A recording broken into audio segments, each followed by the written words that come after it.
I don't think the way that some of the younger people think, and then I realize, no, I'm actually really hip. I know a whole lot of stuff. And so we have this notion that some of us think in a certain way and have certain expectations. I actually have an iPhone, and I know how to use it. I just met one of my interns who has a flip phone. I can't even say it anymore because I haven't used it in so long.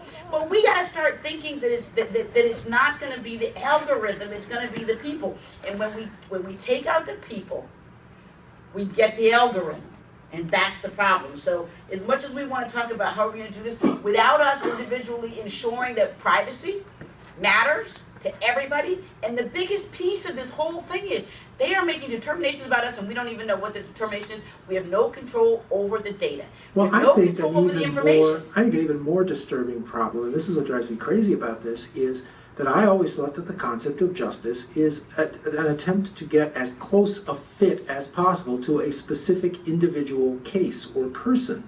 And the idea of meting out justice based on a statistical average of how 10,000 or 100,000 people have behaved, I mean, even if you did a reasonably good job, it isn't justice. That's right. It's a one-on-one. Is it? Justice one-on-one. Cannot be algorithmic, can That's right. It has to include the human factor.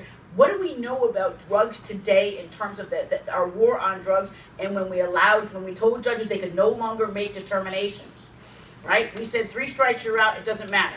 These are lifetime, you're going to get a lifetime. So what we found out is a guy who stole the CD ends up getting a life sentence. Really? And we think that's justice? Well, because we decided there was an algorithmic process that if we eliminate X, Y, and Z, we could get to this, and this made sense. Yep. Nothing makes sense unless there's a human component in it, and that's the only thing that's ever going to matter. And you know, we can talk about this till the cows come home. Remember this, it's our responsibility. Legislation is required. Participation is required because, as they say, government isn't a spectator sport. It's far too important. Ooh, all right, we're getting hands up all over the place. Lady in the front. That's for them. Hi, my name's Katya. So thank you so much for having this panel discussion. Thank you to Canopy, and thank you to the panelists. Quick question. So, can you hear me? Louder. Louder? So, if everyone has an implicit bias, and I'm a business owner who's looking to solve a people problem to better solve a societal problem, obesity. As a consumer and as people in tech, like how, and if there is discrimination in society, can you really avoid algorithmic discrimination? Like the how?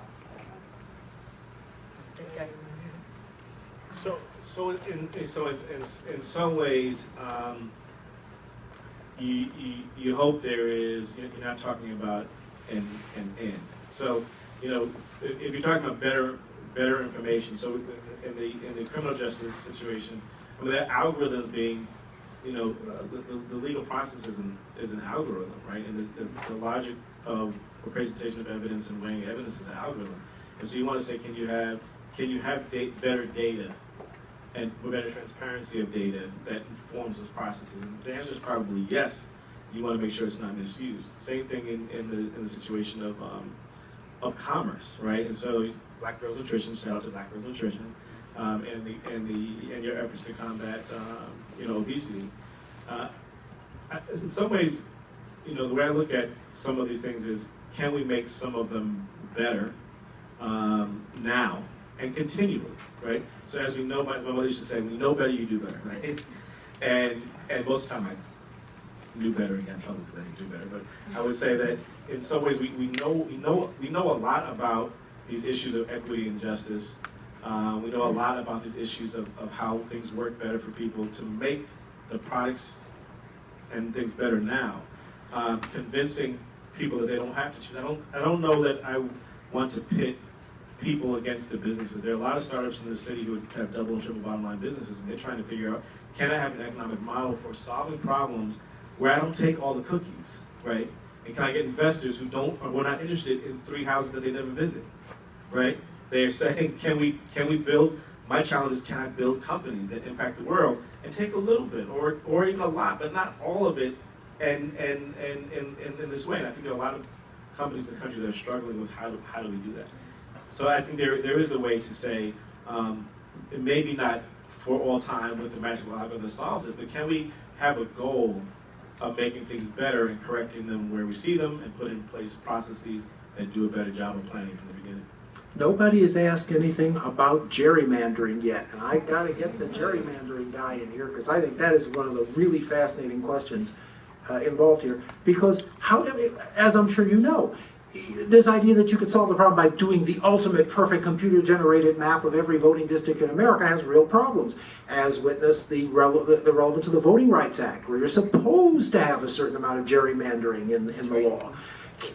Would a pure voting system really be fairer than a discriminatory one? In some respects, the argument is, no, it wouldn't. You want discrimination. How do you deal with that? Absolutely. The Voting Rights Act definitely enshrined a certain sort of gerrymandering for good in declaring that there shall be majority-minority districts. My software does not yet deal with that. It's complicated. It's on the to-do list. Yeah, Are you discriminating against? That'll be in version 2. The thing is, we know that in a lot of states, the state legislature, given free rein, will do horrible, bad things to their citizens, distorting their democracy. I have the demographics. I have all the census data. I can tell you exactly that in Illinois, under the old plan, there were 3 majority black districts, but in my plan, there are 2. And so, you know, that's a trade-off. You know, could I fix it to go back? Probably. But what should we optimize for even? That's another question. One of the strangest things I found in studying districts is that people don't actually want districts. They don't want their local representative as much as they want their representative who thinks like they do, who represents their identity.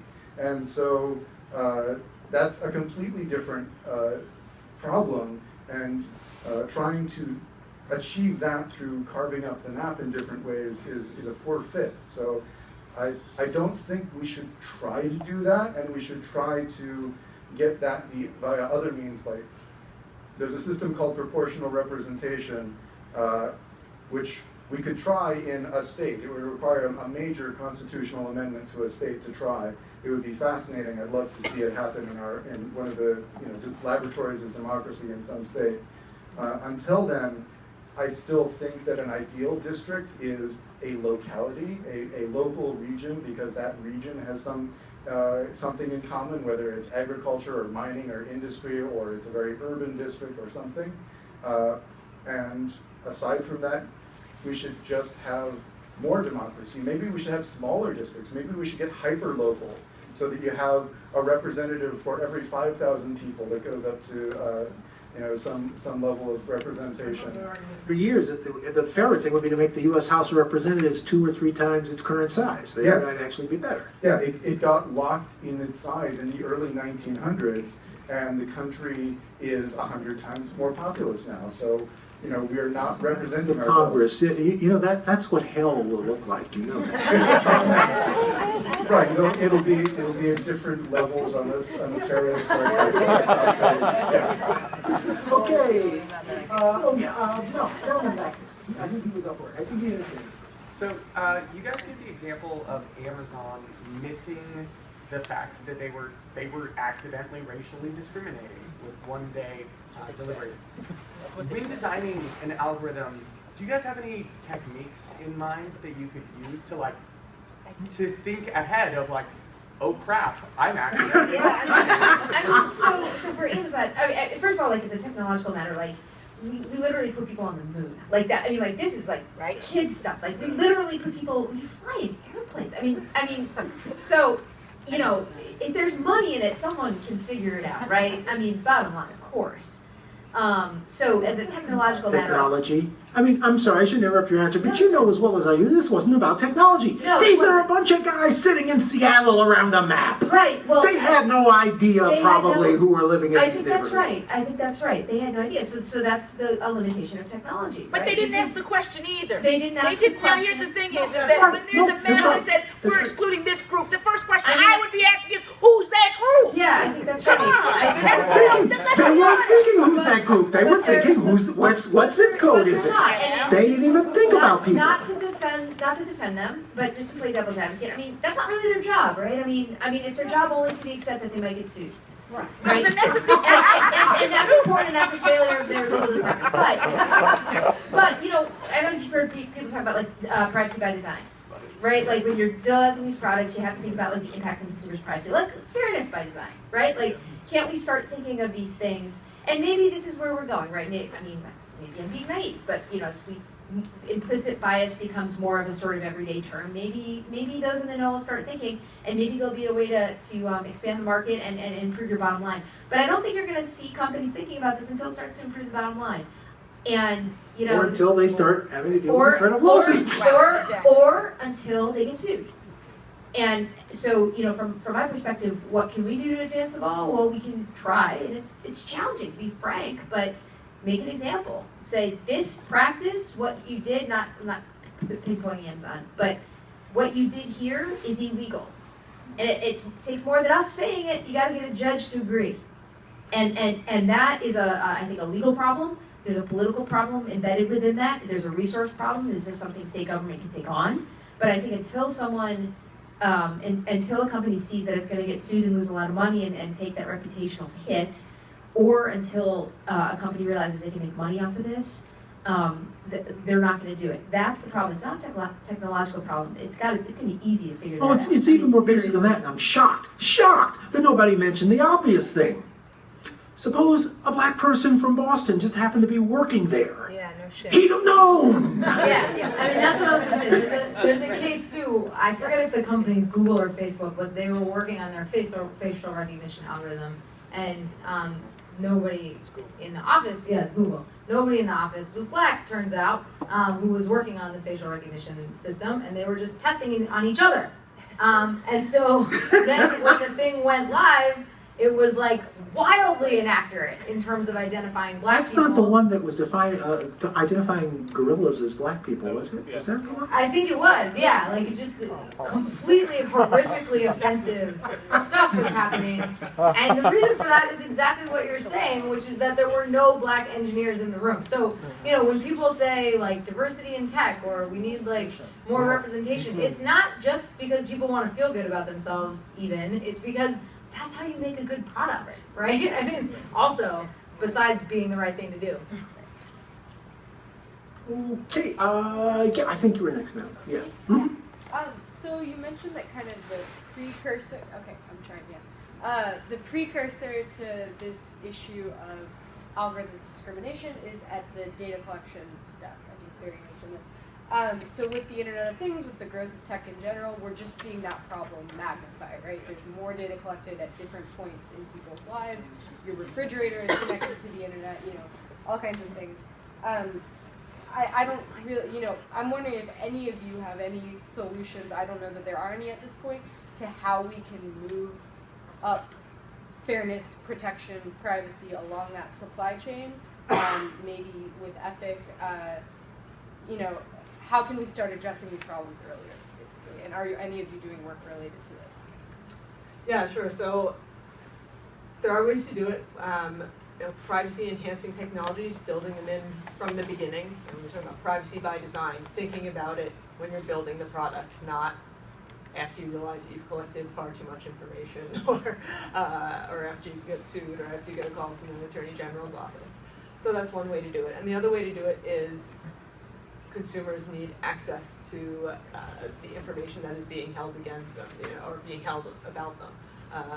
You know, a lot of the arguments companies make with algorithmic transparency is that the algorithms are a trade secret, and they don't want to release them because then other companies can steal their secrets. But that their right to that secret only goes as far as my personal data. If they're using my personal data for that algorithm, and it's a problem to show me what data they have, then don't collect it. Right. Just add a couple points to that. I mean, you're right. Privacy is, I think, a core predicate to this problem. You know, there's a very well established body of consumer protection law, both state and federal, that says, you know, thou shalt not commit unfair or deceptive trade practices. And what that means in this context is, for better or worse, the precedent is that a company has to tell you what they're going to do with your data. And that's what those really horrendously long terms of service that no one's ever read, that if you don't agree to it, you can't use the product. In there it's a lawyer's dream, right? Because it says, oh, we, do all these things and we won't do all of these other things. It's also horribly vague. We can share this with affiliates, or what's an affiliate, I don't know. But that is one safeguard of what a product, a company can do or not do with your data. The downside is that if they disclose it, you can't say that they lied about it. But I think improving their disclosures to get them to say more about what they're doing with your data is one way to, maybe consumers find it kind of icky, and maybe there'll be a competitor who's not doing the same thing with your data that they'd rather take. So, I mean, you might be able to bring some market forces into it in a way that enhances privacy. There's also regulations around what kinds of data you can collect or what you can do with that data. So, like genetic information, there's a lot of restrictions around how that can be used. There's limitations on how, and a lot of this is in case law. It's not there's not a lot of privacy law in our country. It's a little odd compared to Europe. But there's case law around how long can you hold on to data? You can't hold on to it forever if you don't have a compelling reason. So there's the FTC and state attorney generals have attacked this problem over the years from a variety of angles. But it's a little ad hoc. There's not a robust set of regulations around data, for better or worse. Oh, by the way, I should interject. We were talking about Amazon, and I just thought, I hadn't heard anybody mention this as well. Fascinating thing that Amazon just did about 3 weeks ago. They slashed the price of their Prime service for people on food stamps or welfare. They have learned their lesson. And then they bought Whole Foods. I think they're attacking the market at both ends. No, you see, the whole point is they are still going for the high end of the market, but I think perhaps partly because of this mistake they made, the light bulb went on and they suddenly realized, hey, there's a lot of money out there in these neighborhoods. Let's go after them. So I thought we should just point out that Amazon really is changing its way of doing business, and this may have had something to do with it. Can I just give you one other response to that, which is that what Sarah said about how the U.S. lacks privacy law is really important, and I want to reiterate that. And some of you may know that in April, the Trump administration, along with the GOP of Congress, killed Obama-era Federal Communications Commission regulations, FCC regs, that would have basically required that internet service providers like Comcast get your affirmative opt-in consent before selling your sensitive information. Those were historic and fantastic rules that people in my community, the civil liberties community, fought really hard for years, and they were wiped away very quickly. It's pretty much the only major policy reform that Trump has managed to accomplish in his presidency thus far, and it's really a disaster. So here in Massachusetts, as well as in states nationwide, there are legislators who have introduced bills that would implement at the state level similar consumer privacy protections. So you should support those pieces of legislation. One of them is sponsored by Senator Cream, and the other one is sponsored by Representative Haddad, and I can tell you a lot more about that later. But well, no, now, I'm sorry to break in again, but you also have to mention, I wrote a whole column about this because it came as such a surprise to me. Marsha Blackburn, Republican of Tennessee, led the fight to overturn those FCC regulations. She has also filed a piece of legislation that would restore them and extend them. She is proposing to oppose the same regulations on Google and Facebook and other such companies as well. She's saying what she didn't like about it was it only covered the ISPs. She's saying that Google should also have to get your opt-in consent before before using your data.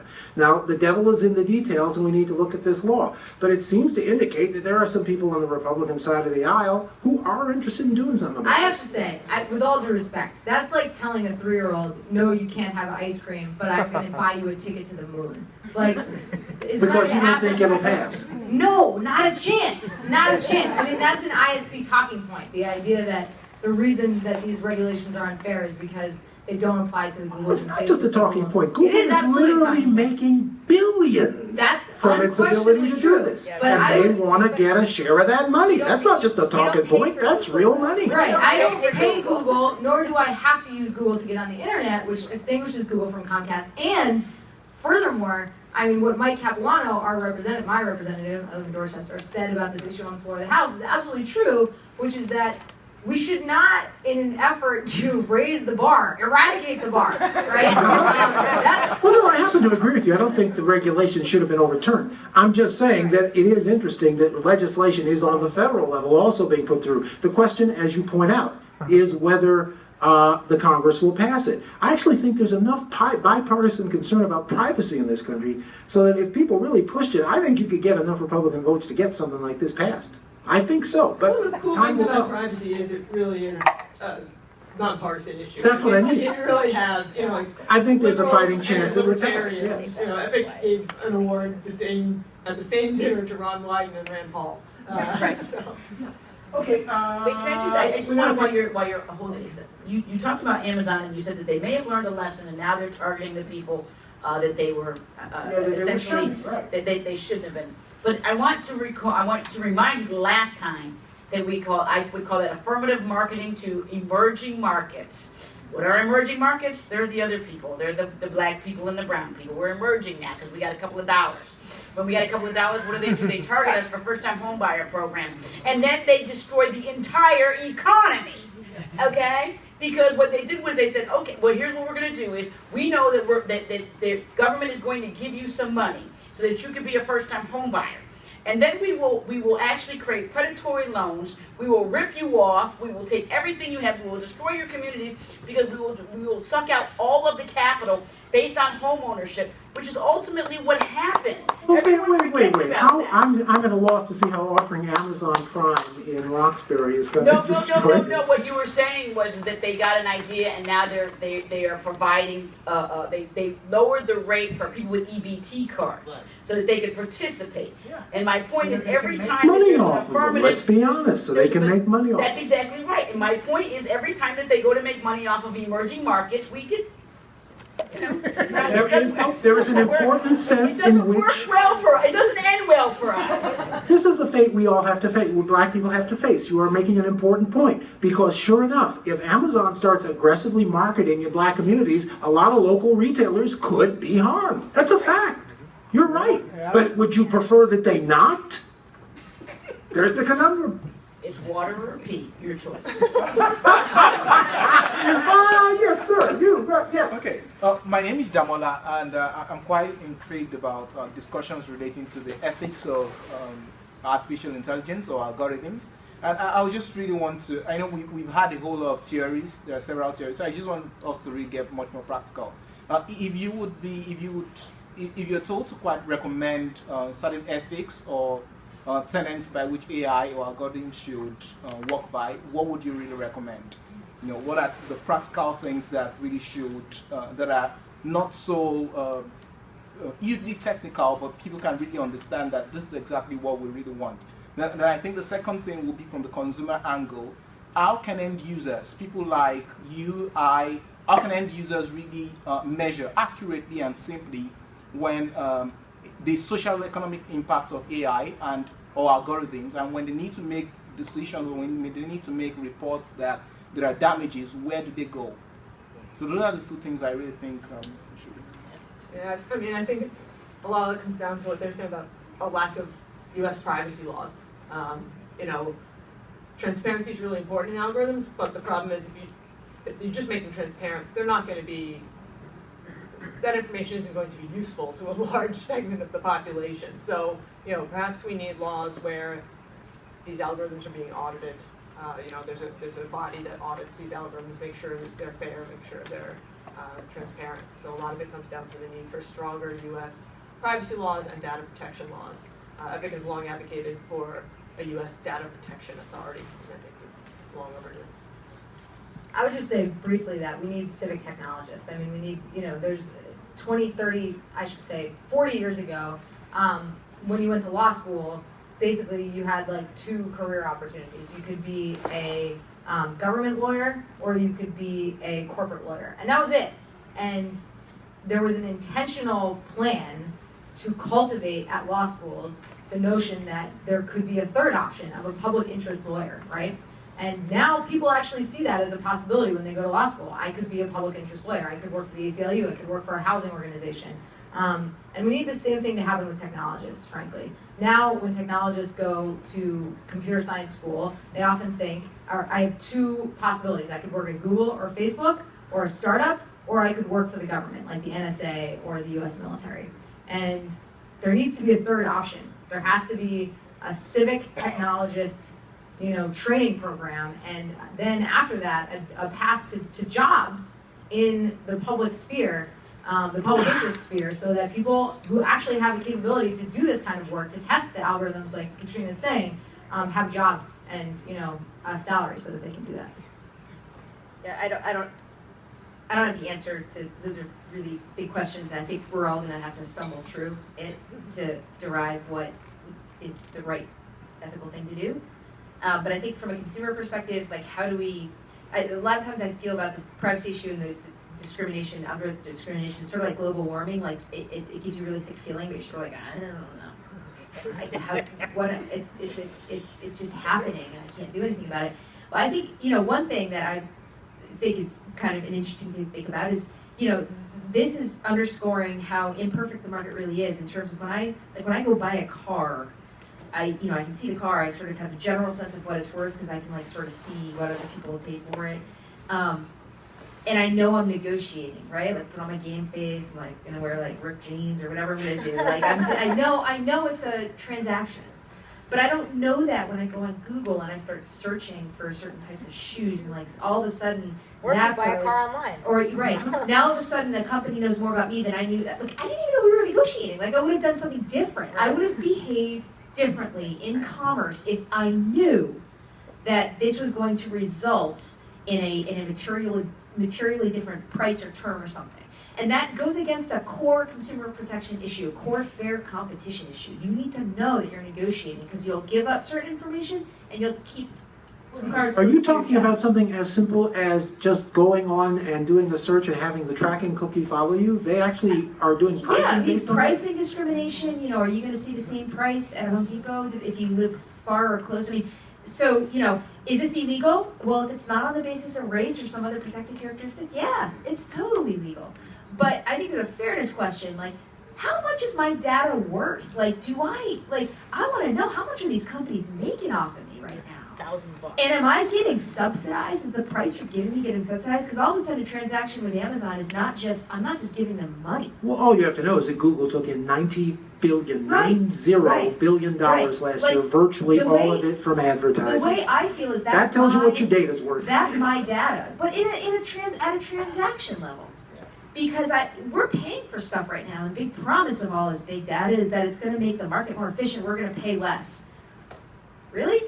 Well, sometimes maybe. The fact is we don't know. And so maybe there's some way that you can do a transaction level transparency of here's what the real deal is. You're going to get this widget, you're going to pay $5, and you're giving up $3 worth of data. You want to do this deal? It goes beyond that, and you're raising a great question too, because nobody even brought that up. It's not just your personal data, it's the whole thing where we are getting differential pricing based on the time you buy something, all kinds of other factors that you have no way of knowing. Is there some social obligation to reveal what decisions are going into the pricing of a product when the price is discriminating from one person to another? There's a legal obligation in the form of... The airlines have been doing it forever. Is it against the law? You can do it as long as you're disclosing all of the terms. And I think you could make a case that, They don't. Well, right. Right. Someone needs to call. So has that all along been illegal, or should it have been illegal? No, it's hard. You could make a case. There's no law against it. You could make a case that a material term of the bargain or the transaction is that they're using other information about me that they've derived from other third parties to determine how much pain I'm willing to shell out in the form of dollars to get to San Diego at this particular time. You could make a case that that you didn't know that they were doing that, and if you knew, you would make a different decision.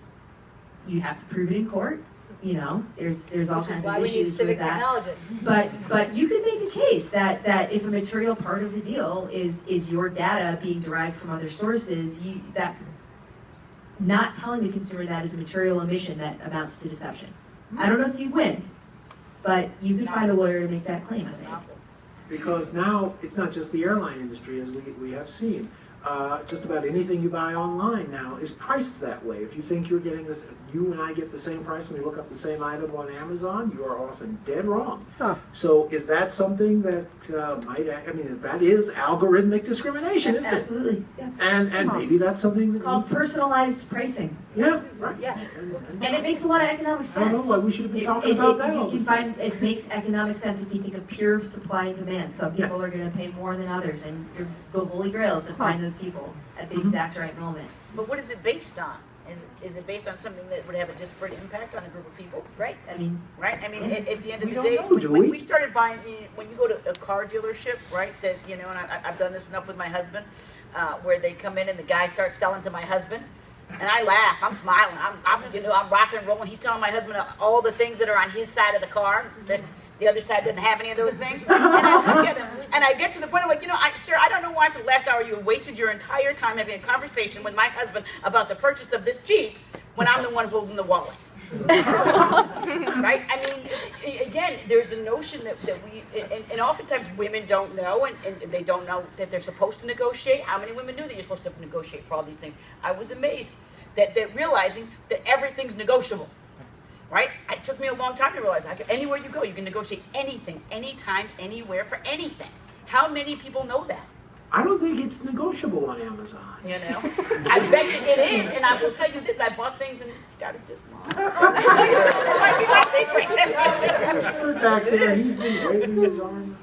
Yeah, it's kind of a question building off of this current train of thought, but thinking about other industries, take like the electric utility sector, for example. I mean, you've got the Department of Public Utilities, you've got principles that they regulate into a regime of fairness for ratepayers, right? Maybe they're not getting gouged for pricing.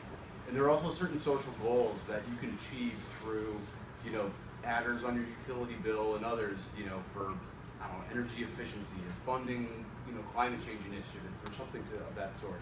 So my question is, for the, let's say the internet, the tech sector, are there similar ways to think about the internet and these issues of fundamental fairness as a kind of like an issue of like a public utility? Yes. And is there a way, and my follow-up question is, are there like policy recommendations or even like bright spots in the country where people are thinking about it in this way in order to, for example, fund a social goal, for disseminating transparency for all internet users on a certain platform? Like, is that even the right way to think about this? I mean, in response to your first question, yes, there are people who argue strongly that the internet should be considered a utility, and we lost recently. That's net neutrality. Yeah, net neutrality basically established that, and now it's being murdered savagely. So yeah, I mean, you're absolutely right on the first question, and that's why state law is so important at this moment, because I mean, I think it's nice to imagine that maybe Congress would do something about this, but I think that's completely wrong, and they're not going to. And so if anything is going to happen in this space, it's going to be the states that do it, at least in the short term. And then in response to your second question, I'm not sure I totally understood what you were asking, but it made me think about what Europe does with respect to data, and it's very different from what we do. Of course, in Europe, you have a right to own your information no matter who holds it, right? So even if Google or Facebook possesses certain data about you, you technically own it, and therefore have a right to access it and tell them what you want deleted and when. And in the United States, of course, we have no such rights, and it's actually a very complicated problem. And it's frankly a complicated problem for the ACLU, in part because we believe so strongly in the First Amendment. And they don't have a First Amendment in Europe. The EU does not have free speech rights in the same way that we do, and we believe that they're really important. So trying to figure out a way to make sure that people can control information about themselves and therefore have some modicum of control over their own lives while at the same time not restricting speech in a way that would fundamentally damage what we believe is good about the United States, is a really difficult needle to thread. So if you have any ideas about that, hires. Sure. Let's get one more there, gentlemen. Yeah, sure. So, broadly speaking, machine learning based systems that do predictive modeling are really hard to test and know that they're working, especially when you're talking about complex systems. So in the context of law enforcement and judiciary, what actual incentive, they're not profit-seeking entities, what incentive do they actually have to be using these systems that are so poorly tested in private? Slashed budgets in no time. Well, I would say, you know, my other had to do a lot of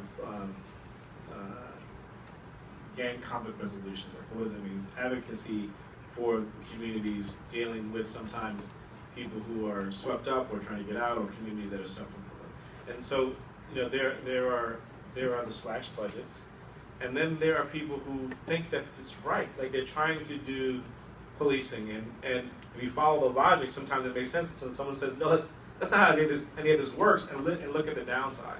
And so I do think that if you are a police department that's trying to figure out how to reduce crime, it starts down this road, and then someone comes up with a data package that has graphs that says, listen, we can figure out how to use your resources better, and most people would say, yeah, it makes sense to me that certain people are more dangerous than others. Okay, I take that step.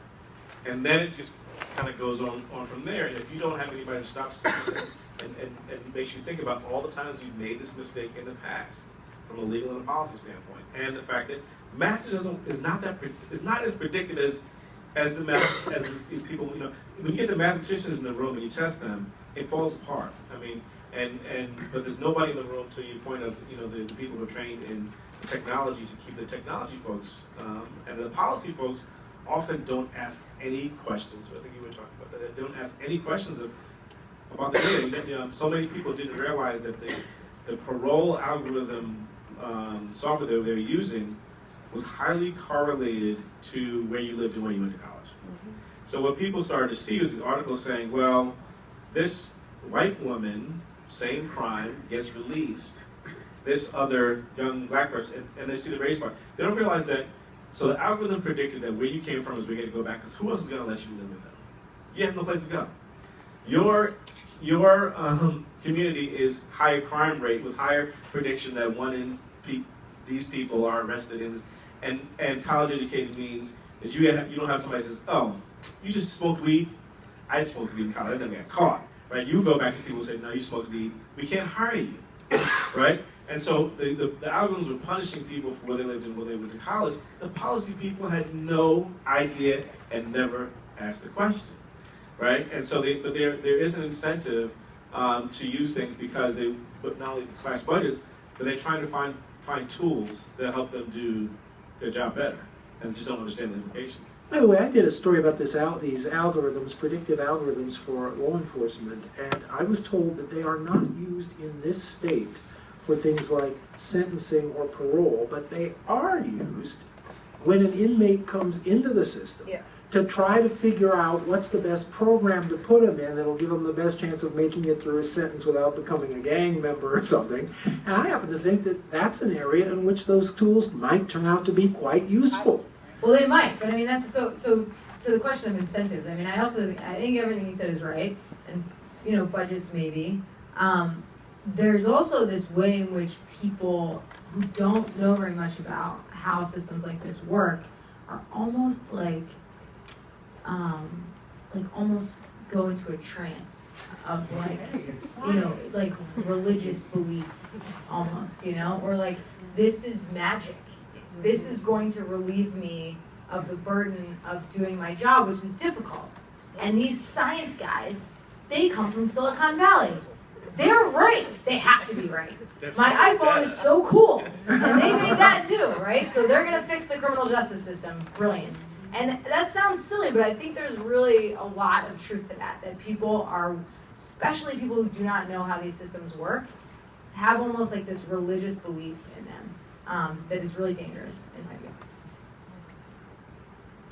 We're running low on time. I guess I should take one more question. The poor guy here, he's been waiting. Yes.